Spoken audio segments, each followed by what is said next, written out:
오늘 모신 김영수 선생님은 1959년 전남 한평에서 출생하셨습니다. 1985년도 민중시로 민중시라는 그 당시에 유명한 잡지가 있었는데 거기에서 시인으로 등단하셨고요. 또 소설은 1996년 문학동네로 소설가로 등단하셨습니다.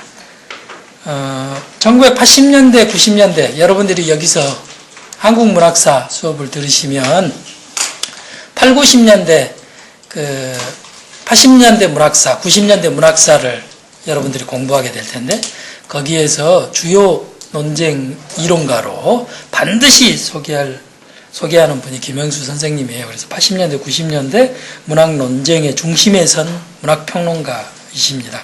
그래서 평론집을 아주 많이 내셨어요.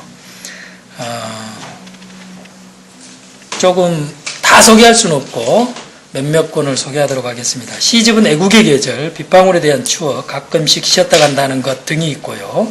소설집은 이발소에 두고 온 시, 장편 소설로는 나의 트로트 시대, 그리고 오늘 제가 게시판에 조드의 작가라고 소개를 했는데 최근에 굉장히 화제된 소설, 저기 있네, 조드. 네, 앉으세요. 최근에 굉장히 화제된 소설 조드를 내셨습니다. 평론집으로는 반응할 것인가 저항할 것인가, 흩어진 중심, 그리고 기타 아주 많은 평론집이 있습니다. 또 문익환 목사님 돌아가시고 나서 문익환 평전도 내셨습니다. 한국작가회의 사무총장을 역임하셨고요. 중앙대학교 문해창작학과 개공교수를 하고 계십니다.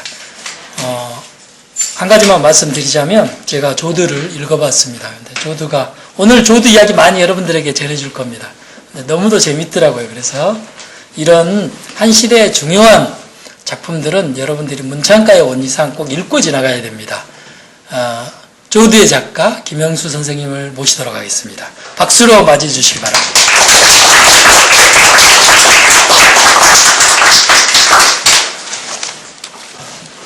안녕하세요. 김영수입니다.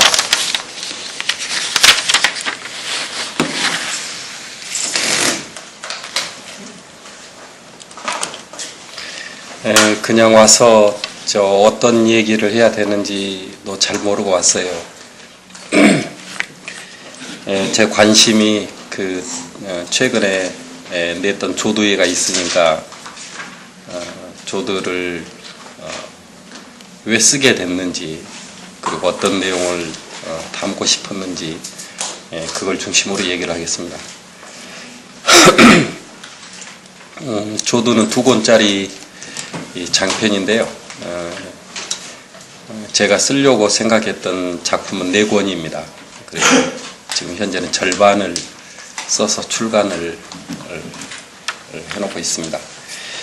조드라고 하는 말은 조금 이렇게 생소할 거예요. 몽골 말인데요. 재앙이라고 하는 말입니다.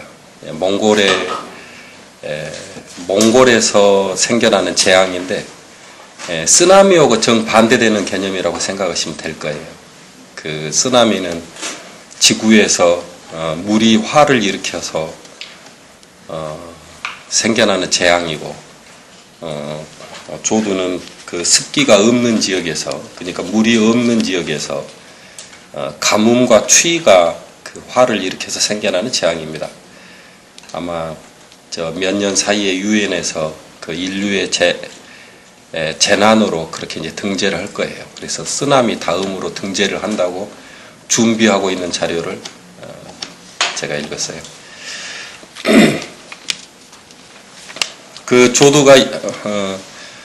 조드는 옛날에는 10년 넘게 한 번씩 일어났고, 지금은 그 주기가 점점 짧아져서 6년에 한 번씩, 평균 6년에 한 번씩 일어납니다. 그래서 조드가 일어나면은 초원에서 가축들이 수천만 마리가 동시에 죽습니다. 그래서 이제 그때 되면 이제 CNN에서 지구촌 전체에게 호소하는 그런 방송을 많이 보내요. 저도 1999년에 일어났던 조두를 보고 지구촌에서 일어나는 그 재난에 대해서 생각을 해보게 됐습니다. 조두 작품 속에 시간적 배경은 12세기 말에서 13세기 초인데요. 그 속에 담겨 있는 등장인물이 태무진 시절에서 칭기스칸, 태무진이 성장해서 칭기스칸에 이르는 과정을 대상으로 삼고 있습니다. 왜 한국 사람이 그 한국 얘기도 아니고 몽골 얘기를, 그것도 12세기 얘기를 소설로 쓰게 됐을까? 아마 거기에 대해서 궁금해 하는 분들이 조금 있는 것 같아요. 최근에 이제 책이 신간으로 나왔으니까 최근에 언론, 그 다음에 대형 서점 뭐 이제 이런데 강연을 많이 가게 됩니다. 그러면 이제 기자들이나 뭐 그쪽에서도 묻는 가장 큰 게 이제 그걸 묻는 것 같아요. 특히 이제 책 나오고 그러니까 2월 20일 날 몽골에서 심포지움을 했어요. 그래서 이제 그때 이제 몽골에서 그 가장 큰 신문에서 7월 1일부터 연재를 하기로 했습니다. 그래서 이제 한국 작가가 몽골 역사 속 이 얘기를 해서 몽골 신문에서 연재한다. 이제 해서 이제 그렇게 된 맥락들을 이렇게 이제 질문하고 그러는데 저는 그 얘기를 특별히 몽골 얘기다 아니면 우리와 거리가 있는 얘기다 그렇게 생각하고 있지 않기 때문에 제가 글로 썼습니다. 글을 쓰게 된 배경은 1990년대 초중반 1990년대 초중반쯤에 제가 명동 어느 커피숍에서 그 이야기를 들었어요. 어떤 분이 초원을 다녀와서 이제 초원에는 나무 한 그루도 서 있지 않고 그 발목도 이렇게 닿지 않는 풀포기들만 있는데 거기에 사람이나 자동차나 동물이나 다 그냥 자기가 가고 싶은 대로 간다. 눈에 보이는 대로 간다. 그러니까 지상에 아무것도 없다. 라고 하는 것이 맨 처음에 들을 때 굉장히 충격적이었습니다.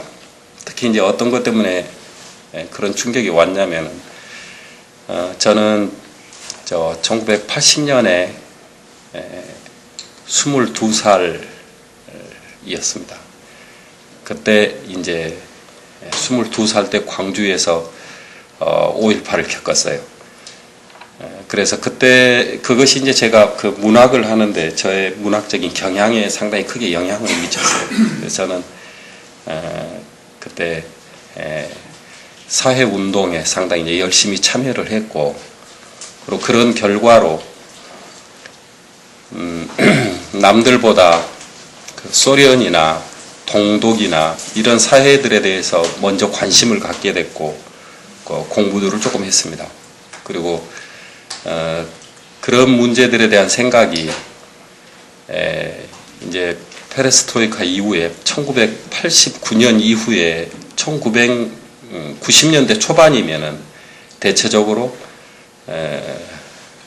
우리들이 가졌던 생각들이 우리들이 머릿속에 그렸던 그런 상들이 이제 현실 사회 속에서는 상당히 다르게 나타난다. 이런 걸 이제 깨닫고 느끼게 되고 그랬던 시기였던 것 같아요. 1990년대 중반은 저는 개인적으로 아주 힘들었습니다. 그러니까 제가 생각할 때 인류가 자기 나름대로의 유토피아를 구상을 해서 그것을 이루기 위해서 노력을 하는 것이 역사다 이렇게 생각을 했는데 그런 그 유토피아가 무너졌다. 뭐 이제 이렇게 이제 생각될 때 그러니까 더 이상 유토피아가 끝나고 난 이후의 그 슬픔이랄까 그런 걸 저는 개인적으로 꽤 크게 느끼면서 살았었어요. 그때가 1990년대 중반입니다. 그런 느낌에서 제가 생각할 때 사람들은 왜 이렇게 이웃들끼리 이렇게 경쟁하면서 살아야 될까? 이렇게 갈등하면서 살아야 될까? 아마 그때 제 심정을 하나의 풍경으로 이렇게 정리를 한다면은 시골 사람이 출퇴근 시간에 뭐 신도림 그 환승 주차장에 이렇게 한번 서보면은 서울이 얼마나 무서운지, 얼마나 여기서 살기가 난감한지 그런 거를 느끼게 되는데, 그런 느낌하고 조금 이렇게 비슷했던 것 같아요. 제가 몽골에 대해서 맨 처음 얘기를 들었을 때 바로 그런 느낌 속에서 아무것도 없는 지상에 대한 얘기를 들었습니다. 옆집이 지평선 안에 들어있지 않다는 거예요. 그래서 아니, 옆집이 지평선 안에 들어있지 않다면은 그 광활한 세계라고 하는 것은 어떤 건지,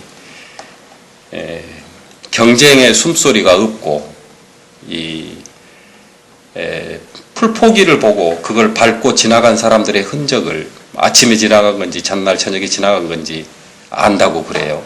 그런 얘기를 들을 때 제 마음속에서 생겼던, 이제 이게 마치 제가 고등학교 입학해서 생텍쥐페리의 어린 왕자를 읽고 사로잡혔을 때 어떤 그거를 그냥 지상에서 현실 세계로 이렇게 이제 보는 듯한 이런 느낌이 들었어요. 굉장히 가보고 싶었습니다. 그곳에서 사는 사람들은 한 번 만난 사람을 자기 생애에 다시 만날 수 없기 때문에 반드시 그 접대를 이렇게 해야지만 직성이 풀리는 뭐 그런 곳이, 지금 그런 얘기를 들으면 더 그러겠죠. 근데 1990년대 중반만 해도 지상에 아직도 그런 곳이 남아있을 수 있다라고 하는 것이 저한테는 굉장히 신기롭게 느껴졌었어요. 그래서 아마 이제 몽골을 다니기 시작한 것 같아요. 저는 그 여행을 사실 별로 안 좋아하는 편입니다. 근데 이상하게 몽골하고 볼 일이 이렇게 많더라고요. 제가 10년 동안에 대략 한 숫자를 세보니까 11번을 이제 몽골을 갔어요. 거기 가서 가보니까 제가 여기서 그렸던 것보다 더 충격적이었어요. 제가 맨 처음에 갔을 때 그 민속학 전공하는 학자들하고 이렇게 같이 갔습니다. 저는 그냥 그 비행기표만 하나 얹어서 따라갔는데, 그때 이제 저희를 안내하신 분 한 분이 그러더라고요. 거기는 뭐 그냥 원시적인 야성미가 넘쳐서 양을 잡을 때 여기를 십자로 딱 째가지고 심장을 탁 뽑는다는 거예요. 그래가지고 그런 그 야성적인 삶을 느껴보겠다. 막 이제 그렇게 해가지고 몽골 가서 그때 갔을 때는 나담 축제라고 세계적인 축제입니다. 거기 보면은 그 말 달리기 경기 같은 것을 이제 먼저 봤어요. 가서. 근데 그것도 말로 형연할 수 없는 풍경들이 펼쳐져요. 저 멀리서부터 말들이 달려오기 시작하면은 굉장히 장엄합니다. 근데 그게 바로 눈앞에 왔을 때 우리가 깜짝 놀라는 게, 그 경주마를 타고 있는 선수들이 6살, 7살짜리들이에요. 나이가 조금 많으면 10살, 11살짜리까지 있습니다. 10살짜리들도 몸무게가 적으면 타요. 근데 이 무게가 적어야 되니까 계속 아래로 이렇게 이제 선수들이 내려온다고 그래요. 그 축제를 보고 헬리콥터를 타고 거기를 갔는데, 보이루호수라고 중국하고 국경에 있는 이제 그 호숫가에 갔습니다. 밤에 도착해서 저희들이 제일 궁금한 게 양 심장을 뽑는다라고 하는 것이 그렇게 이제 저희 일행들이 궁금해했어요. 민속학자들이라 민속적으로 궁금했겠죠.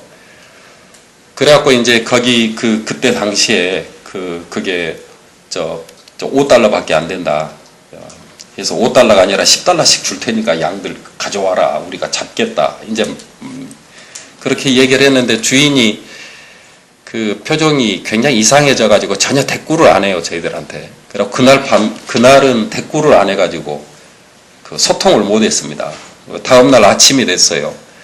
예, 그 호숫가에 집이 딱 이렇게 하나 있고 아무것도 없어요. 근데 다음날 아침에 보니까 멀리서 말이 두 마리가 오는데 한 마리는 분명히 사람이 타 있는데 한 마리는 무슨 보따리가 얹어져 있나 이런 느낌이 들었어요. 예, 가까이 와 보니까 거기도 사람이 타고 있어요. 아이였는데 나이를 물었더니 3살이라고 그럽니다.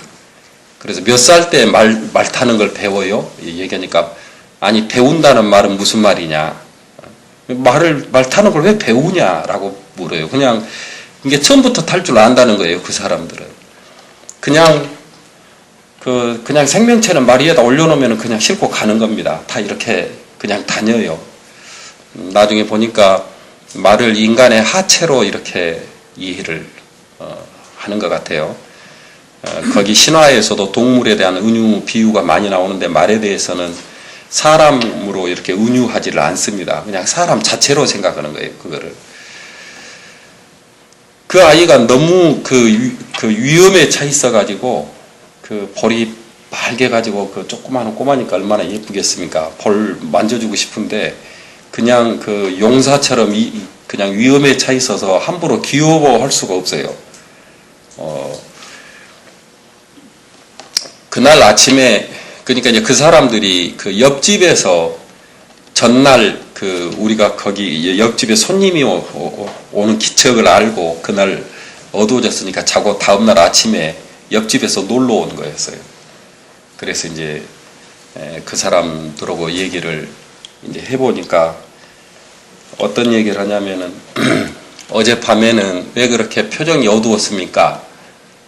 주인 표정은 왜 그렇게 어두웠습니까? 그러니까 어젯밤에는 서로 문화가 달라서 그렇겠지만 조금 듣기가 힘들었다.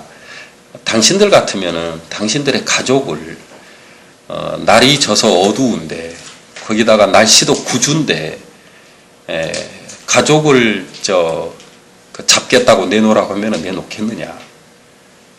그러니까 아니 양은 저 $5 주면은 뭐 이렇게 잡을 수 있다고 들었다. 우리는 $10 드리겠다고 하지 않았느냐 얘기하니까 그게 지금 몇 달러냐가 문제가 아니고 우리에게는 가족이다 이게. 근데 가족인데 해가 졌는데 또 날이 굳은데 근데 그 먼 길을 보낼 수가 있느냐. 그래서 이제 아침이 됐으니까 밝으니까 우리가 잡아주겠다. 그냥 $5만 내도 된다. 뭐 이제 그렇게 해가지고 양 잡는 얘기를 들려주는데 십자로 이렇게 살짝 째가지고 손가락 2개를 집어넣어서 동맥을 끊어요. 그게 가장 그 고통을 느끼지 않고 죽는 방법이래요. 가장 편안하게 죽는 방법이에요, 그게. 그래서 이제 역시 또 이제 예전에 갔다 온 사람이, 그러니까 이게 인식론의 차이예요. 세계관의 차이고. 갔다 온 사람이 그 사람들은 그 뼈 전체를 다 그냥 분해해 버린다는 거예요. 다. 그래서 물었더니 가죽에다가 정말 피 한 방울 흘리지 않게 양을 분해를 합니다. 그래서 물으니까 가족의 뼈에 어떻게 칼을 댈 수 있느냐. 가족의 뼈에 칼을 댈 수가 없기 때문에 관절이랑 풀어서 이렇게 이제 양을 잡는다고 그래요. 그 양에서부터 시작해가지고 인간이 세계를 어떻게 이해하고 세계를 어떻게 살아가는지 이 태도 차이에 대해서 굉장히 뼈 아프게 느꼈어요. 우리하고 같이 간 분 중에서 어른 한 분이 있는데 그분이 저 산 참 좋네. 이제 그 가이드가 몽골 국립대학교 교수였어요. 산 이름이 뭐예요? 물어보면 이제 전혀 대답을 안 해요. 대꾸를 안 해요. 저 산 몽골 사람들은 참 멍청해. 저거 여기 저 도자로 이렇게 깎아내고 여기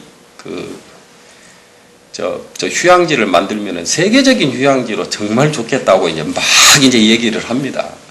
나중에 내려와가지고 통역하던 분이 화를 벌컥 내요. 내 참으려고 했는데 선생님한테는 한번 따져야겠습니다.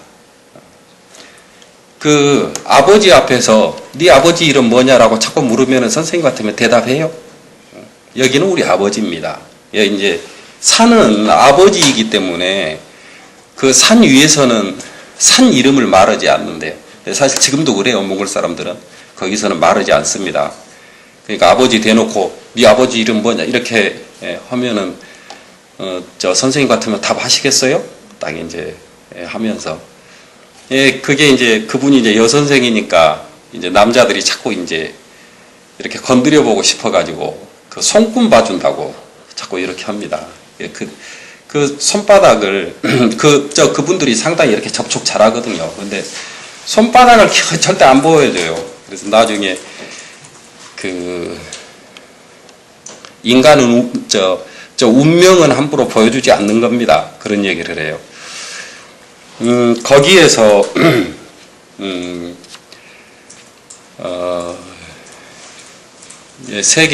세계를 인간이 어떻게 이해하고 어떻게 구성해서 살아가느냐의 차이를 정말 많이 느꼈어요.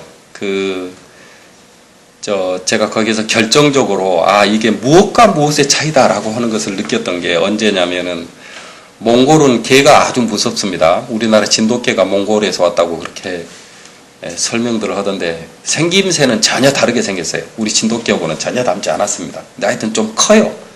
근데 몽골의 동몽골 초원에 헬리콥터가 날면은 지상에 있는 모든 생명체는 혼비백산이 나가지고 달아납니다. 그렇게 놀라서 막 달아나요. 근데 딱 한 가지 종이 달아나지 않아요. 몽골 개는 기어이 쫓아와요. 그림자 계속 쫓아오면서 막 이제 짖고 그러거든요. 그 개가 아주 무섭습니다. 그래가지고 어디를 가면은 개가 무서워서 도대체 뭘 할 수가 없어요. 그래서 이제 차에서 안 내리고 주인한테 개 어떻게 좀 해달라고 계속 이제 이렇게 얘기를 하죠. 그러면 이제 우리 생각에는 개를 묶는 방법이, 개를 고정시키는 방법이 어떤 방법이 있을까요? 우리는 정착민이라 언제나 공간 중심으로 살았습니다. 우리는 공간을 생명으로 생각해요. 그래서 부동산 값이 높은 겁니다. 공간을 차지한다라고 하는 건 거의 그 가장 중요한 그런 것 중에 하나예요. 그래서 개를 우리가 상상할 수 있는 거는 개를 몸통을 묶든 머리를 묶든 다리를 묶든 하여튼 어느 장소인가 이렇게 묶어두지 않으면은 그 고정시킬 수 있는 방법이 없어요. 근데 거기에 묶어둘 자리가 없어요. 아무것도. 돼지 전체가. 그래서 어떻게 하는가 보자 했더니 조그마한 끈을 하나 들고 나오더라고요. 주인이. 아주머니가 끈을 들고 나와서 개를 부르더니 앞다리를 이렇게 접어요. 그래서 한 바퀴 돌려서 가운데 쭉 끼워 넣으니까 이제 앞다리가 접히는 거예요. 그러니까 개가 그 자리에 앉습니다. 뛰어다니지 않아요. 그래서 공간 중심의 사고를 가진 사람들과 시간 중심의 사고를 가진 사람들이 어떻게 다른지, 이게 공간 중심의 문명과 시간 중심의 문명이 어떻게 다른지, 정착 문명, 농경 문명과 유목 문명이 어떻게 다른지, 이렇게 이제 그렇게 포착을 해서 바라보기 시작하면 한도 끝도 없이 이제 다릅니다. 몽골 사람들하고 우리하고는 언어도 낱말도 비슷한 게 많고, 그래도 말이 조금 다를 뿐 똑같이 생겼습니다. 똑같이 생겼는데 그 양쪽 세계에 대한 인식 체계는 정말 달라요. 그래서 정착민의 사유와 이제 그 이동민들, 유목민들의 사유가 어떻게 다른지, 저는 그런 거기에서 문학적 상상력이 확장되고 창조적 지평이 열리는 것이 굉장히 좋아서 몽골에 갈 일이 있으면 피하지 않고 계속 갔습니다. 그리고 초원 구경도 하고 이렇게 하면서 거기에 대해서 많은 것을 이제 다시 생각해 보게 됐어요. 왜냐하면은 여기에서 몽골 얘기하면은 그거 아무것도 없는 데를 왜 가냐 이렇게 이제 생각하시는 분들이 있어요. 그렇게 질문하시는 분들이 꽤 많습니다. 몽골 여행 얘기를 하면은 우리는 이게 무엇인가 좋은 곳이 있어야 그걸 보러 가는 건데 거기는 아예 아무것도 없는 거니까. 근데 실질적으로 거기를 가보면 어떤 느낌이 많이 드냐면은, 아, 감옥에서 석방됐구나. 이 느낌이 딱 들어요. 아, 그 감옥에서 이제 내가 대지 위로 딱 이렇게 나온 느낌이 듭니다. 너무나 아름다운데, 그리고 그 초원의 화랑이라고 부를 만큼 거기 곳곳에는 또 그 암각화들이 있어가지고 우리들의 상상력이 거의 옛날 기록에 보면은 몽골의 게르 안에 있는 것들은 2000년 전에 있었던 소품과 똑같아요. 제가 생각할 때 딱 하나 더 추가되어 있습니다. TV 하나 더 들어가 있어요. 똑같아요. 안에 있는 사물들이.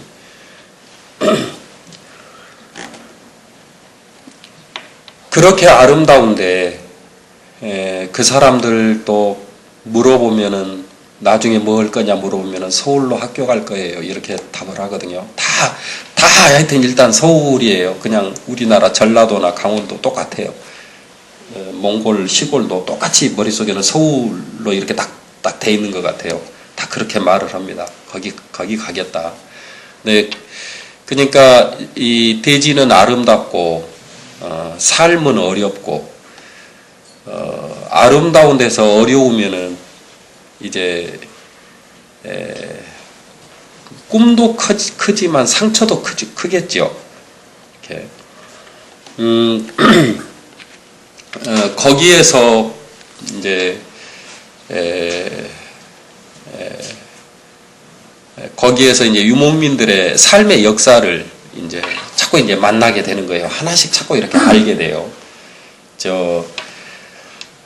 아주 간편하게 생각하면은 정착민들이 만들어 놓은 세계적인 문화유산이 만리장성이라고 그렇게 얘기를 합니다.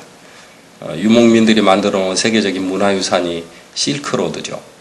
만리장성을 쌓은 사람들과 실크로드를 만든 사람들 간의 차이가 이제 양대 문명의 차이인데, 이 만리장성이 뭘 가리고 있냐면은 유목민들이 가장 어려운 게 역시 그 조두라고 하는 재앙이 왔을 때예요. 그래서 겨울철에 그 재앙이 오면은 지상에 있는 전 생명체가 거의 다 위기에 빠집니다. 순토종, 아주 극소수의 건강한 순토종 그 종자 몇 개 남고는 다 죽는 거예요. 그렇기 때문에 그 겨울 조두를 거기는 공포스럽게 생각할 수밖에 없죠. 제가 작품을 쓰고 있는 동안에 이것이 결코 옛날 얘기가 아님을 제가 언제 막 실감을 많이 느끼고 더 그랬냐면 빨리 끝내야겠다 막 이런 생각이 들고 그랬냐면은 그동안에 일본에서 지진이 일어나고 쓰나미가 일었어요. TV 중계로 계속 보입니다. 우리는 문명 속에 들어가 있을 때는 그런 거는 우리 상상력에서 잘 안 보이죠. 일본 사람들이 건물을 튼튼하게 짓고 어떻게 하는 얘기를 들을 때 조금 유난스러운 거 아니야? 그 지진이 날마다 일어나는 것도 아니고 뭐 이제 이런 식으로 생각하기 쉽습니다. 어떤 거대한 어떤 속에 들어가 있으면 거기는 지진이 감히 침범을 못 할 것 같죠. 그러다가 일본에서 지진 쓰나미 그 원전까지 사고가 났을 때 뼈아프게 느낀 겁니다. 세계에서 지상의 문명에서 아직까지는 안전 신화를 최고도로 구축하고 있는 데는 일본이에요. 가장 안전한 곳이 어떻게 속수무책인지, 어떻게 그 안전이라고 하는 게 아무것도 아닌지를 우리한테 그대로 보여줬던 것 같아요. 그런 경험 한 번씩 하고 나면은 바깥에 대한 관심이 이제 유전자에 박히겠죠. 일본 사람들이 그래서 유난히 바깥에 대한 관심이 많을 거예요. 그 유목민들도 이 조두에 대한 그게 아주 큽니다.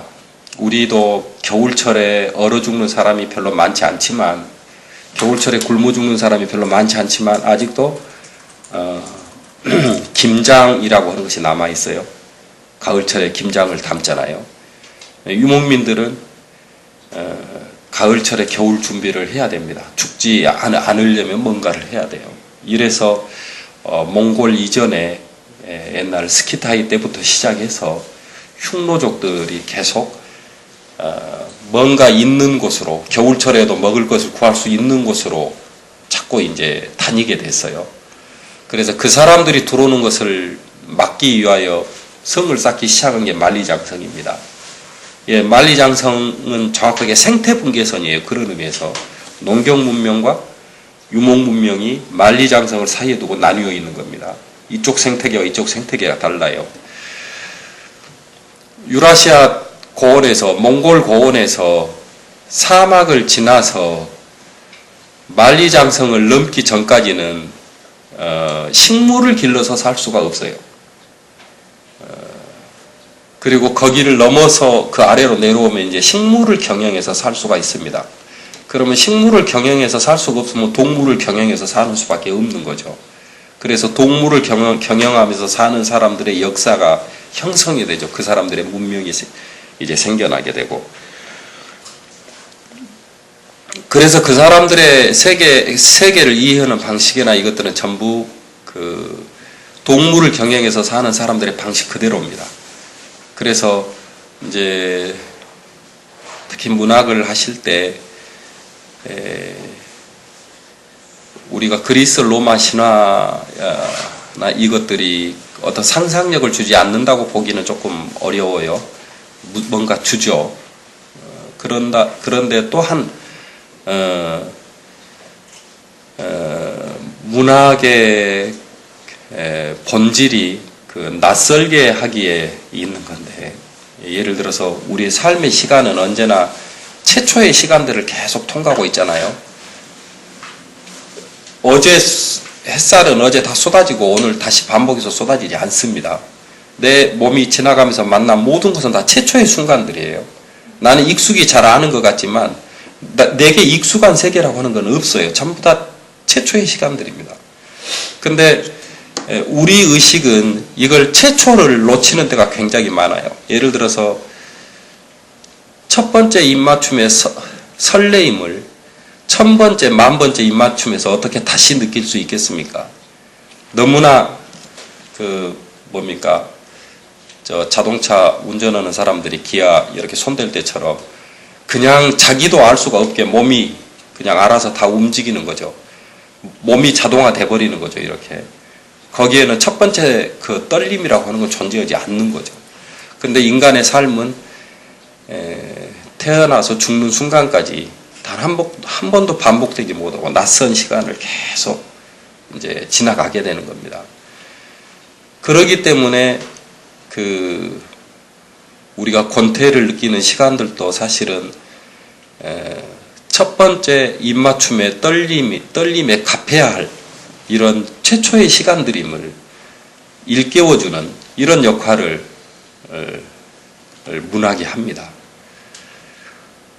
그래서 작품을 많이 읽으면은 그런 관성에서 조금 이렇게 벗어나고 그럴 수가 있게 되는 거죠. 제가 얘기하다가 가닥을 조금 놓친 것 같아요. 거기 얘기를 하다가 다시 생각나면 또 이어서 할게요. 거기 몽골에서 제가 그 얘기를 하려고 그랬어요. 그리스 로마 신화는 거의 1000번째, 10,000번째, 1,000,000번째 입맞춤에 가깝게 식상함에 우리가 사실은 빠져 있어요. 대부분의 신들 이름을 그 뜻 액면 그대로 그렇게 우리가 느끼지 못합니다. 예를 들어서 술 이름, 뭔 이름으로 너무나 많이 사용해서 제가 생각할 때 고갈된 샘을 계속 지금도 바가지로 계속 긁어내는 것처럼 사용을 하고 있어요. 거기서 조금 걸리면은 많이 얻은 것처럼 이렇게 생각하는 그런 분들이 많은데, 헐리우드가 뮬란을 찍은 지가 굉장히 오래됐습니다. 다 고갈되고 나서 찾은 대안이었어요. 그것이. 몽골은 창조적 상상력을 계속 자극하는 신화가 거의 한 번도 사용되지 않는, 어떻게 갖다 써도 다 처음으로 느껴지는 첫 번째 떨림이 계속 살아있는 신화들이 가득 차 있습니다. 그 초원은 광활한 거기에 건물 한 채도 없는데 그곳들마다 이야기들로 가득 차 있어요. 얼마나 얘기들이 많은지 몰라요. 제가 여러 사람이 뛰어들어가지고 나눠 쓰면은 금방 고갈될 것 같으면은 제가 말을 안 할지도 혹시 모르겠어요. 제가 많이 갖다 쓰기 위해서. 근데 제 생각에는 아마 저 한국 문학 이 덤벼서 몇십 년 정도 파서는 결코 그 매장량이 고갈되지 않을 겁니다. 굉장히 많은 감동적인 신화들이 많이 거기에 쌓여 있어요. 그것들을 보면서 그 신화들 중에 얼마나 많은 것들이 지금 우리한테 유익한가, 제가 저기에다가 그런 얘기들을 썼어요. 거기에서 대지를 어떻게 만드냐면은 최초에 존재했던 건 푸른 하늘만 존재합니다. 그리고 밑에는 물이에요. 지금 지구 바다와는 다른 그냥 물이에요. 지구 이전의 물. 이 물에 푸른 하늘이 내려와요. 내려왔는데 발 디딜 곳이 없어요. 쉴 수 있는 곳이 없어요. 그래서 이 물 속에서 거북이를 찾아서 거꾸로 엎습니다. 그래서 거기에다가 밑에 진흙을 갖다가 뿌려요. 그것이 대지가 됩니다. 그것이 지구예요. 지구. 이제 그 사람들이 생각하는 지구. 그 사람들은 지구는 거북이가 지금 거꾸로 이렇게 누워 있는 거예요. 살아있는 그 생명체예요. 그렇기 때문에 돌멩이 하나를 이동시키면은 돌멩이가 사흘을 앓는다고, 그렇게 그 사람들 속담이에요. 돌멩이 하나를 이동시키면 돌멩이가 사흘을 앓습니다. 그렇기 때문에 거기를 떠나갈 때는 원위치를 시켜야죠. 다시 지구에다 말뚝을 박는 거는 생명체에다 말뚝을 박는 거예요. 그렇기 때문에 하면 안 되죠. 우리 조그마한 텐트 하나 쳐가지고 가서 이틀 사흘 있다 오면은 나중에 텐트 친 표시 안 납니까? 조금 심하게 나죠. 그 사람들이 한 계절 살거든요. 게르 쳐서 가족이 생활을 하는 게. 게르가 쳐 있던, 그러니까 게르는 지금 몽골 이동식 주택이에요. 게르가 놓여 있었던 흔적을 찾을 수가 없습니다. 아무도. 그 사람들만 알아요. 돌을 이렇게 살짝 엎어놓거든요. 하나를. 그 돌 엎어놓은 자리가 그 사람들이 게르를 쳤던 자리예요. 근데 다른 사람들은 알 수가 없습니다. 전혀 흔적이 남지 않아요. 망가뜨리지 않는다는 얘기예요. 다 복원시켜놓고 떠나가요. 이사를 갈 때는. 그 사람들한테, 유목민들한테 지금 우리가 거기를 쳐다봐야 됩니다. 지금 지구는 특히 2011년에 지구가 어떤 상태에 있는가를 알린 사건은 크게 세 개죠. 하나가 자스민 혁명하고, 하나가 월가 점령했던 시위, 하나가 일본 원전 사고. 세 개 다 가장 큰 사건이기 때문에 주목하면서도 언론이 본격적으로 다룰 수가 없어요. 왜 다룰 수가 없느냐? 답이 없기 때문입니다. 어떤 답이 있습니까? 세 가지 사건 다. 딱 답이, 그 사건이 알려주는 답은 한 가지예요. 인류는 망한다. 이 상태로 가면 무조건 끝이다. 근데 끝을 피할 수 있는 답은 가지고 있지 않아요. 누가 지금 이 문명을 포기하고 후퇴해가지고 옛 상태로 돌아가는 게 가능하단 말입니까? 어떻게 우리가 원시대로 돌아가는 게 가능하겠어요? 절대로 그거는 가능하지 않습니다. 그래서 대한 부재임을 계속 이렇게 이제 느끼게 되는 건데, 그래서 이 형태가 아닌 다른 형태의 삶은 없었는가에 대해서 생각해 볼 필요가 생기는 거죠. 유목민들에게 가장 큰 것, 그러니까 우리가 유목민들을 봐서 반성을 한달까, 좀 다시 생각해 봐야 될 만한 가장 큰 것이, 그 사람들은 절대로 지닐 수 없는 건 갖지 않는다가 유목민의 가장 큰 사상 중에 하나입니다. 몸에 지닐 수 없는 건 가지면 안 돼. 그건 범죄예요. 그거는 푸른 하늘의 것을 개인이 훔쳐가는 것에 속합니다. 그래서 우리가 애용하는 청바지, 그 다음에 벨트, 저는 촌놈이라 그걸 좀 잘 모르는데, 제가 멋쟁이들 보면은 멋쟁이들이 강조하는 게 두 가지더라고요. 이 신발하고 벨트하고를 강조를 해요. 신발하고 구두하고 벨트가 세련돼야 멋쟁이라는 겁니다. 구두하고 벨트하고 악세사리하고가 그래서 스키타이부터 시작해서 거기에서 집중적으로 발달해 왔습니다. 지금도 몽골 가면은 저 골짜기에 3살짜리들, 4살짜리들 여자아이들 다 목걸이 하고 있고 다 귀걸이 하고 있어요. 얼마나 그게 예민한지 몰라요. 자기들의 그 미학적 이상은 그쪽으로 다 집중이 됩니다. 그리고 지닐 수 없는 건 절대로 가질 생각을 하지 않는 거예요. 식물은 뿌리가 달려 있잖아요. 좋은 자리를 차지해서 뿌리를 내려서 살아야 돼요. 동물은 발을 가지고 있잖아요. 돌아다니면서 살아야 돼요. 사람은 발을 가지고 있잖아요. 돌아다니면서 살아야 됩니다. 그래서 지닐 수 없는 것을 갖는 것은 탐욕이고 범죄고 나쁜 것이기 때문에 지닐 수 없는 것을 갖는 자들을 굉장히 미워해요. 이제 거기 유목민들이 근본적으로 그것을 어떻게 생각하면 조금 이해하기 쉽냐면은, 제가 그 유목민 저는 초원에 나가면은 배도 아프던 것이 사라지는 것 같고, 하여튼 신체가 아주 쾌적한 상태로 이렇게 바뀌더라고요.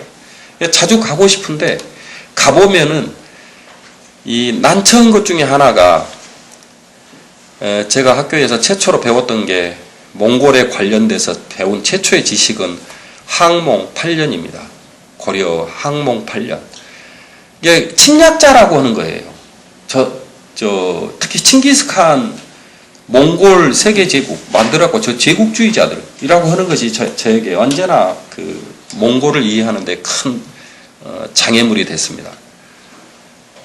그래서 저 소설 쓰면서도 처음에는 그 칭기스칸 경쟁자 중에서 자무카라고 시인이 한 사람이 있어요. 굉장히 매력적인 사람인데 그 칭기스칸하고 의형제 맺어서 칭기스칸을 이렇게 이제 키워준 사람인데, 근데 그 사람이 칭기스칸한테 져서 칭기스칸이 이제 몽골을 통일한 사람이, 초원을 통일한 사람이 됩니다. 그래서 그 사람 얘기를 쓸까 이렇게 생각을 했는데 바꿨어요.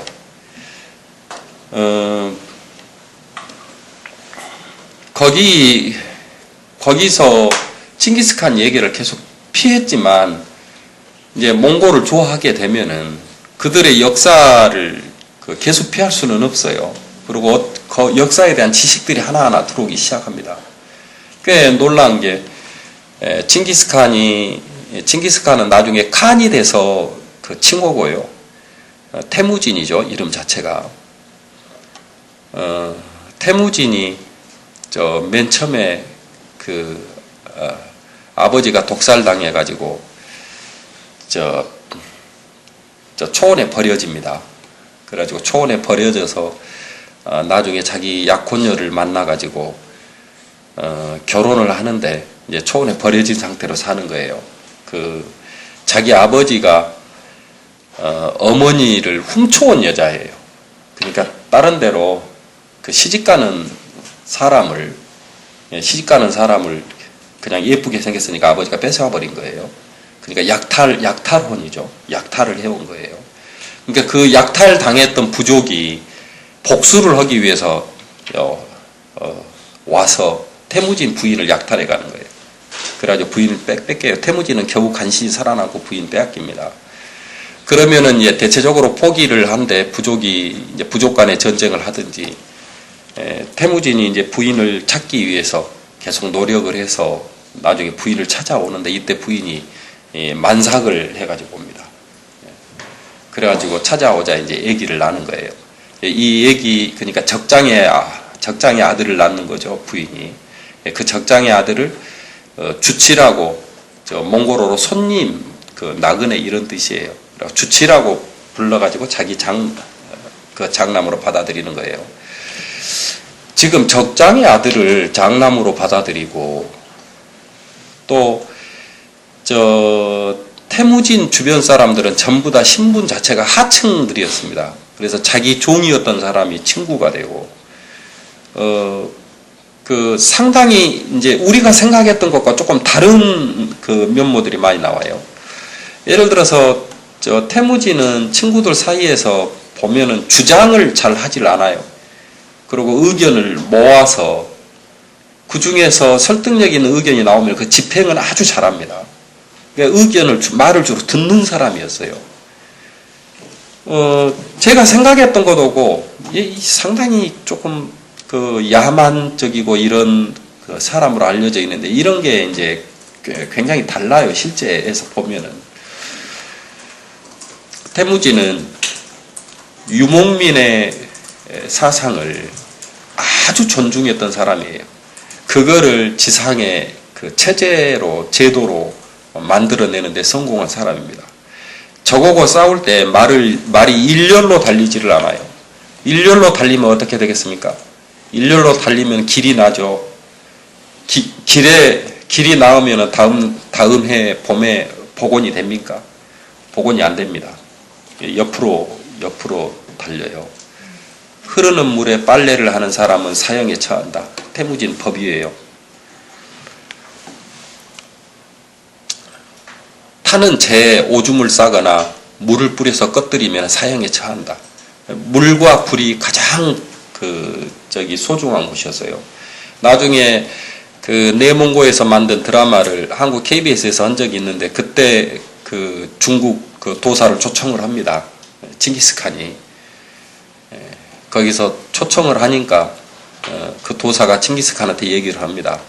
칸은 그렇게 너그럽고 그렇게 큰 관용을 가진 사람이, 왜냐하면 칭기스칸은 종교 탄압을 하질 않았어요.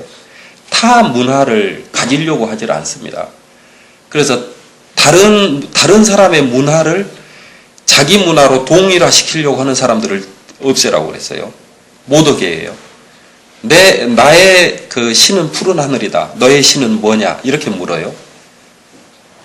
이게 그 관용의 지도자라고 이렇게 이제 알려져 있어요. 근데 저 도사가 그렇게 장춘진인이라고 하는 도사가 묻습니다. 그렇게 너그럽고 그렇게 관용에 찬 지도자가 왜 흐르는 물에 머리를 감았다고 처형하느냐? 그거는 독재자들이 하는 짓이다. 그러니까 칭기스칸이 뭐라고 답변하냐면은 그것은 그 하늘이 노하는 것이기 때문에 번개와 벼락을 맞아서 죽기 때문에 금지시키고 있는 거다. 그렇게 얘기를 해요. 그러니까 장춘진인이 다시 중국에서는 모든 사람들이 다 머리에다가 흐르는 물에다 머리를 감고 이렇게 하는데 아무도 벼락 맞아 죽거나 그러지 않는다. 그러니까 칭기스칸이 밑에 그 총리한테 시켜요. 그러는가 확인해서 그것이 사실이라면 우리도 그렇게 하겠다. 이렇게 이제 답변을 합니다. 지금 이 후반부가 드라마가 각색된 부분이에요. 제가 생각할 때 칭기스칸이 뭔가 잘 모르거나 아니면은 중국식으로 각색한 칭기스칸입니다. 칭기스칸은 절대로 용서하지 않습니다. 이 물 가까이 사는 사람들이 물에서 머리를 감아가지고 그 아래 사람들이 물을 못 먹잖아요. 이거는 물이 작은 나라에서 생명처럼 생각하는 것 중에 하나예요. 그래서 절대 그래서 푸른 하늘의 뜻에 어긋나는 것은 언제나 벌을 줍니다. 그래서 그 푸른 하늘이 희망하는 사회 체제를 만들려고 했던 것이 칭기스칸이 만든 거예요. 그리고 이것을 이제 칭기스칸의 후손들이 상속권을 갖기 위해서 이 칭기스칸의 핏줄을 황금 가문이라고 해가지고 특화시키는 것 같아요. 자꾸. 그래야 자기들 것이 되잖아요. 제국이. 제가 생각할 때 태무진하고 칭기스칸 체제하고는 칭기스칸 체제는 칭기스칸을 이렇게 배신했구나라고 하는 것이 제가 자료에서 읽고 받은 그 느낌이에요. 그래서 그런 스토리를 보고 제가 느낀 거는 이제 삼국지의 시대가 간 게 아닌가. 저는 그 생각, 그런 주장은 꽤 오래 전에도 했습니다. 제가 몇 년 전인가는 잘 기억나지 않습니다. 이 서울 디지털대학 강연 와서 얘기할 때도 그 이야기를 했던 것 같아요. 삼국지의 시대는 갔다. 왜냐하면은 삼국지를 우리가 왜 열심히 읽냐면은 삼국지를 읽으면은 이 인간 군상이 보입니다. 대부분 해석할 수 있었어요. 저건 조조역, 저건 장비역, 저건 관우역 이렇게 해서 세계를 읽었습니다. 그런데 문명사적 전환기라고 그렇게 부르는 이유가 대체적으로 삼국지적 인간형이 1000년 동안 유효했어요. 근데 이번 서울시장 선거 말고 그 앞번 서울시장, 그러니까 이미 시간이 많이 흘러버린 거예요. 그때 보면 오세훈, 강금실 이런 사람들이 나와가지고 했죠. 삼국지에 찾아낼 수 있습니까? 그런 인간형을 읽을 수 있습니까? 삼국지 읽고. 속수무책이에요. 전혀 다른 삼국지 이후 시대의 인간형들이 세계를 끌고 가고 있습니다. 이래서 문학이 이제 상당히 지금 어떻게는 귀하고 어떻게는 못 따라가고 있는 거죠. 세계의 변화를. 제가 작가회의에서 일할 때 네이버 본사에 간 적이 있어요. 갔더니 한 30대 되는 청년이 나와가지고 자기 무슨 장님한테, 저는 그 직책도 지금 좀 잘 모르겠어요. 옛날 용어도로 좀 다르니까. 그래가지고 만났는데 20대 한 중반쯤 돼 보이는 아가씨가 청바지 이렇게 찢어진 거 입고 딱 나와가지고 딱 접대를 하더라고요. 이렇게 딱 대표로 나와가지고 이렇게 하고 가는데 문학이 정말 정신 바짝 차리지 않으면 안 되겠구나. 너무나 많은 새로운 인간형들이 출현해서 세계를 이끌고 가고 있어요. 그리고 지금 작품들을 읽어서는 저 세계를 따라갈 수가 없습니다. 제가 생각할 때 지금 인간형들이 너무나 신기하게도 13세기 칭기스칸 시대 사람 인간형들하고 닮아 있어요. 그 사람들은 이제 광역, 넓은 땅에서 소수가 살면서 생겨난 윤리관이고 그러거든요. 제가 가만히 생각을 해보니까 우리가 그런 시대를 살고 있는 것 같아요.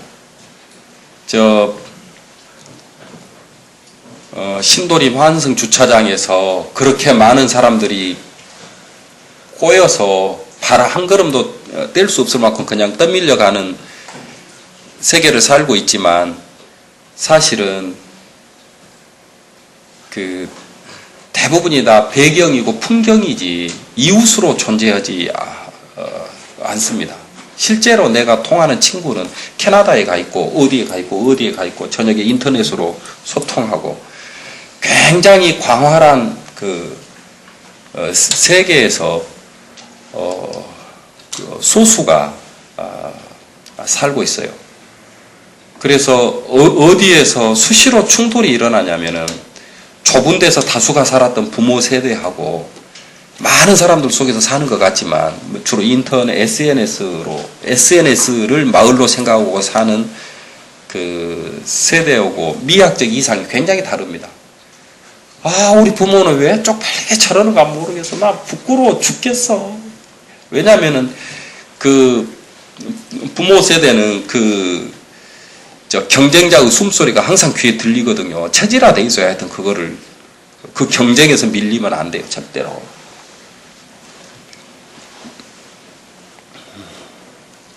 이 경쟁과 싸우는 시대하고 제가 이제 저기 쓰면서는 그런 부분에 좀 신경을 많이 쓰려고 그랬어요. 가장 외로운 자가 어떻게 가장 넓은 세계를 꿈꿀 수밖에 없는지, 껴안을 수밖에 없는지, 가장 광범한 네트워크를 펼쳐서 가장 많은 친구를 만들어내는, 이래서 여기가 대안이 되는, 세상 사람들이 가는 길이 그 길이 되는, 그래서 가장 외로운 자가 가장 많은 친구, 가장 넓은 세계를 얻었다. 그거를 이제 그리고 싶었었습니다. 그래서 제가 제 개인 관심사를 이렇게 놓고 보면은 저희들은 당시에 전문 용어로 반국적이라고 그랬어요. 반국적. 남한이라고 하는 땅을 세계의 전부로 알고 이렇게 사고하고 판단하고 이렇게 살아가다가 일국적 관점을 얻겠다라고 해서 굉장히 노력을 많이 했습니다. 그래서 남북 다 합해서 세계를 읽는, 그러면은 저 베트남 같은 데 가도 관점들이 조금 달라져요. 베트남 가면은 전쟁 범죄 박물관이 있습니다. 거기는 베트남을 침략했던 사람들의 기록이에요. 미군 주둔부터 시작해서 바로 맹호부대 바로 나옵니다. 거기 가면은 전쟁 박물관이 있어요. 거기는 자기 편들이에요. 여기는 자기들 진지에서 시작해가지고 바로 북한에서 들어온 고문단들 찍어놓고 있어요. 사진들을. 같은 나라에 서로 다르게 작용을 한 거죠. 반국적 관점에서 일국적 관점을 거쳐 저희가 90년대 지나오면은 뒷세대들 오고 문학 이론에서 가장 크게 충돌되는 게 개인의 삶이 국경을 넘은 지가 오래돼 버렸어요. 그래서 이제 지구적 관점이 등장을 합니다. 그래서 국가주의, 민족주의, 뭔주의 해갖고 막 이제 그 성토들을 하죠. 콤플렉스가 없는 지구의 이론이 돼버린 거죠. 그래서 니 땅 내 땅 나눠가지고 그걸로 막 계속 고집피고 떼쓰고 하면은 이제 조금 이제 짜증스럽고 그러죠. 제가 생각할 때 우리 문학도 발전한 부분이 있다면 이 부분은 조금 발전을 한 것 같아요. 그래서 일국적 관점을 거쳐서 지구사적 관점으로 꽤 우리 문학도 이렇게 이동해 왔기 때문에 저게 나한테 이익이었느냐 손해였느냐,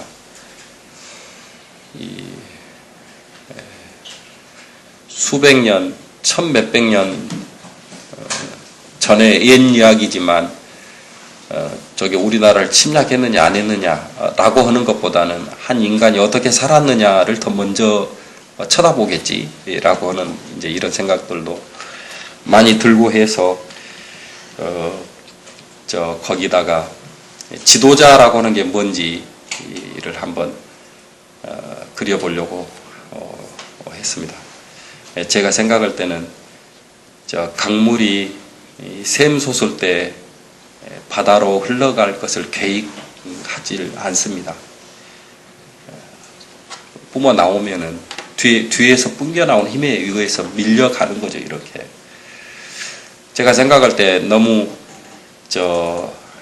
아직도 시대에 안 맞게 너무 그 지도자이려고 하는 사람들이 많이 출연을 하는 것 같아요. 그래서 끌고 가려고 어디로 각 영역에서 어디로 끌고 가려고 하는 사람들이 많이 출연하는데, 사실은 우리가 12세기, 13세기 야만인이라고 생각했던 태무지는 최초에 칸에 오를 때 자기가 칸이 되려고 하지 않습니다.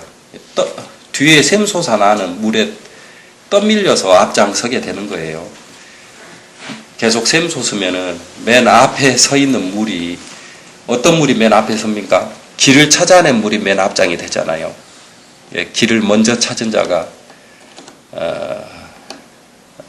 앞잡이가 되는, 리더가 되는 이런 그 삶의 세계가 있었다. 그거를 우리는 중세를 유럽 중심의 중세만 알고 있어서 거기로 벗어난다고 기껏 벗어나봐야 중국사를 벗어나지 못해서 로마의 역사, 중국의 역사만 중세의 실체인 것처럼 이렇게 오해하고 지나왔다. 사실은 저 광활한 대지에서 펼쳐졌던 그 유목민과 농경민의 충돌사가 인류사의 중세 본체가 아닌가. 그래서 그것을 복원하겠다. 뭐 이제 그렇게 생각하고 써봤습니다. 작품이 어떻게 읽히는지도 잘 모르겠고, 또 많은 분들은 아직 안 읽으셨을 텐데 제가 개면적게 제 작품 얘기만 했습니다. 네, 하여튼 맥락이 그런 맥락에서 그런 구상을 거쳐서 제가 몽골에서 10개월 동안 예스24에다가 연재를 해서 글을 썼어요. 그때 네티즌들하고는 계속 소통을 했습니다. 제 답글을 그 연재한 사람 중에서 최초로 단 하나도 빠뜨리지 않고 답글을 다 달았다고 그렇게 예스24가 평가를 하는 것 같아요. 일단 제 이야기는 여기까지 마치겠습니다. 우리나라도 일본만큼은 아니어도요, 어지간한 것들은 찾을 수가 있습니다. 쳐보면 깜짝 놀라요. 거의 세계, 거의 모든 것이 거의 그림자도 안 비치는 곳은 없어요. 우리도 몽골 신화만 쳐도 꽤 많이 발견할 수 있습니다. 사람들은 어떤 것 자체를 그걸 그 용도로 사용하지 못하는 경우가 조금 많아요. 매우 창조적인 그러니까 베트남의 하여튼 공전의 베스트셀러를 기록한 소설이 젊은 아가씨가 썼는데 끝없는 벌판이라는 소설이거든요. 끝없는 벌판에 그 베트남 그 배 타고 밀려가고 하면서 막 그 겁탈도 당하고 막 이렇게 하면서 성장하는 이 과정 얘기거든요. 거기 그 책 후기를 제가 그 책 후기를 자주 권합니다. 그 책 후기에 보면 그 사람이 그렇게 얘기를 하고 있어요. 그 베트남 보면은 그림자 있고 그림자를 이용해서 뭘 많이 하잖아요. 그 사람들이. 근데 그림자 신화가 있어요. 그림자 신화가 어떤 거냐면은 사랑하는 남편하고 결혼해서 아기를 낳았는데 남편이 군대를 갑니다. 그래서 남편이 군대 간 상태에서 아기를 키우느라고 아기를 안고 있으면 그림자가 비춰지잖아요. 그러면 아빠 왔네? 하고 그림자가 아빠라고 언제나 이렇게 얘기를 했어요. 그랬는데 남편이 이제 그 오랜 동안 군대 생활을 마치고 돌아와요. 돌아와 보니까 자기가 숨어서 보니까 안에서 아빠 왔네라고 하는 거예요.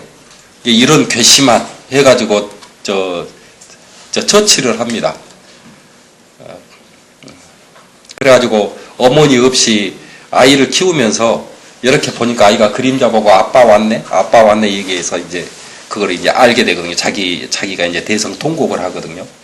그러니까 자기를 기다리는 얘기였는데 그 이야기가. 그러니까 지금 그 그림자 신화가 이 소설의 계기이자 그러니까 그 그림자 신화 때문에 그 소설을 썼다는 거예요. 그 그림자 신화가 얼씬도 안 해요. 소설 안에서. 근데 어떤 식으로 이렇게 그러니까 신화가 창조적으로 동기를 주는지 자극을 주는지 우리는 신화를 어떤 사람들 그냥 그거 이렇게 갖다 써야 그 신화 영향을 받은 것처럼 이렇게 생각하는 분들도 있는데 그런 식으로 보면은 이게 하나의 시처럼 신화를 이렇게 보면은 굉장히 많은 창조적 자극이 와요. 거기서. 몽골 신화는 엄청나게 많습니다. 한국에서도 서점 헌책방이랑 다 잘 뒤지면은 몇천 편의 신화를 만날 수가 있습니다. 그리고 신화 읽고 가서 이 얘기를 해봐요. 아는 사람이 있는가. 제가 생각할 때 전문가들 앞에서 얘기도 몰라요. 제가 조드라고 하는 제목을 쓴 이유는 그 푸른 하늘의 눈으로 내려다보고 싶다. 이거를. 그러니까 어떤 거냐면은 우선 칭기스칸이 그런 장점을 가지고 있는 사람이기도 하고요. 칭기스칸한테 놀라운 능력이 한 가지가 있다고 한다면은 자아에 갇히지 않는다는 거예요. 우리가 아는 거의 모든 생명체는 다 자기 중심으로 세계를 해석합니다. 전부 다. 근데 칭기스칸은 그 점에서 아주 놀라운 능력을 가지고 있어요. 상대가 적장을 잡아가지고 자기한테 바치거든요. 그것을 어떻게 처벌하냐면은 너 같은 애들이 있으면 어떻게 세계가 그냥 누구를 믿고 그 세계가 성립될 수 있단 말이냐 해가지고 그 적장의 눈으로 처벌을 해요. 자기한테는 이익이지만 도리가 안 맞다 이거예요. 저거는 이치, 푸른 하늘의 눈으로 보면 잘못이라 이거예요. 그 성격을 반영하기도 하지만 제가 조드라고 쓴 가장 큰 이유는 예를 들어서 조드는 수천만 마리 동물이 죽지만 인간의 눈으로 보면 큰 재앙이죠. 근데 지구의 눈으로 보면은 지구가 감기 걸려서 자기 건강성을 다시 회복해가는 그 재조정의 과정이거든요. 조드에 의해서 그 초원의 넓이당 동물 가축 마리수가 계속 통제해와서 지금 통계표에 의하면 2000년 전과 지금이 똑같습니다. 면적당 마리수가. 조드가 계속 그 개체 조절을 하고 있는 거죠. 아마 그 조드나 쓰나미를 우리가 피할 수 있고 문명으로 저걸 어떻게 할 수 있다라고 생각하는 것은 우리들이 그 답이 없는 곳으로 계속 가고 있는 건가 몰라요. 그거는 피할 수 있는 것이 아니고 오직 절제하는 수밖에 없는 게 아닌가. 쓸데없는 팽창을 하질 않고 저기에 맞춰서 저 시련을 숙명으로 삼고 이렇게 살아야 되는 것이 아닌가 이런 생각이 들어서 전쟁 영웅 서사가 아니라 그 생태 서사로 제가 주로 안에 그리고 있는 장면들이 유목 민중 생활사를 많이 그리고 있거든요. 그래서 칭기스칸 소설이라고 제가 안 하고 그 조드라고 이렇게 제목 붙여서 나는 조드를 그렸다라고 이렇게 얘기를 하고 있습니다. 네. 그 맨 마지막 안에 빌려주고 이런 거는 제가 생각할 때 아마 가이드가 놀린 것 같고요. 그런 사람 사는 세상이 그런 세상이 있겠어요? 그거는 아마 가이드가 놀린 것 같고 그 다음에 자무카가 주인공이었으면 좋았겠다는 이제 제가 쓰면서 보면은 그 유목 제가 설명했던 그 유목주의 그 몸에 지닌 것은 갖지 않는다 푸른 하늘의 명에 따른다 거슬리지 않고 그걸 실질적으로 체현하고 있었던 지도자는 칭기스칸밖에 없어요. 거기서 차이가 나는 거예요. 주변 사람들이 그것 때문에 칭기스칸한테 지거든요. 그래서 이 부분은 칭기스칸 이미지가 안 좋으니까 피해갈 것이 아니라 600년 동안 칭기스칸 이미지를 망가뜨려 왔으니까 근대를 극복하는 과정의 하나다. 이걸 이해하는 게라고 이제 개인적으로 생각을 합니다. 그래서 그 주인공을 칭기스칸으로 이렇게 잡았고요. 13세기 인간형하고 지금하고 비슷한 것은 어떻게 설명할 수 있냐면은 많은 학자들이 지금을 디지털 유목민, 도시 유목민 이렇게 설명을 합니다. 사실은 정치 정세에 따라서 흐름이 조금씩 달라지긴 해요. 사회 흐름이. 근데 우리도 어느 때가 꽤 됐냐면은 집을 팔아서 전세로 옮기고 차액으로 세계 일주 여행했던 신혼부부 있었거든요, 전에. 저 가치관이 굉장히 달라졌어요. 아니, 나 죽을 때까지 사용하면 되지. 왜 내가 그걸 가지고 있어야 돼? 부터 시작해서 그 가치관의 차이가 신세대와 구세대의 가치관의 차이로 계속 이렇게 충돌이 됩니다. 문화의세기가 된 것도 제가 생각할 때는 그런 증상 중에 하나예요. 옛날에는 문화는 도구였어요. 그냥 부차적인 것이었어요. 정치, 경제, 사회가 중요하고. 그래서 옛날 분들은 아니 저 10,000원이면은 신발 이렇게 튼튼해갖고 3년간 신어도 아무렇지 않은 신발을 사 신을 수 있는데 10만 원이나 주고 6개월밖에 못 신을 걸 왜 사? 이게 옛날 사람들 생각이고 지금은 아니 문화적인 가치 자체가 자기 생명인데 그것을 돈 몇 푼 때문에 일단 다른 데서 아껴야지. 그래서 그런 것에 대한 가치관이 굉장히 크게 달라져서 지금은 어떤 유형의 메시지보다도 그 사람이 가지고 있는 그 문화 자체를 신뢰하는 인간들이 이런 것으로 바뀐 점들이 그것들이 지금 시대를 이끌고 가는 사람들의 그 군상을 변화시켜 놓았다. 이렇게 생각이 들어요. 저는 아주 단적으로 안철수 씨는 정치 안 하겠다고 계속 주장하는데 인기 있는 것도 저는 그런 현상 중에 하나라고 생각하거든요. 문화적 지평이 달라요.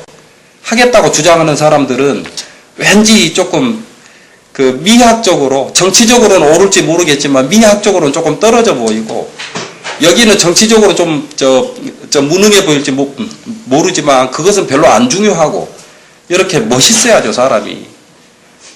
더불어 살 줄 알고 이제 그런 성향이 이런 차이들을 만들어내는 게 아닌가. 이런 인간형들이 문학에 출연하지 않고 있지 않는가. 이런 생각이 든다는 겁니다. 제가 생각할 때 이제 사람 가치관에 따라 조금씩 다르겠지만 미모는 몽골 쪽이 조금 떨어진 것 같아요. 그리고 이제 몽골 쪽 눈으로는요. 몽골은 영원한 판타지가 고려 여인입니다.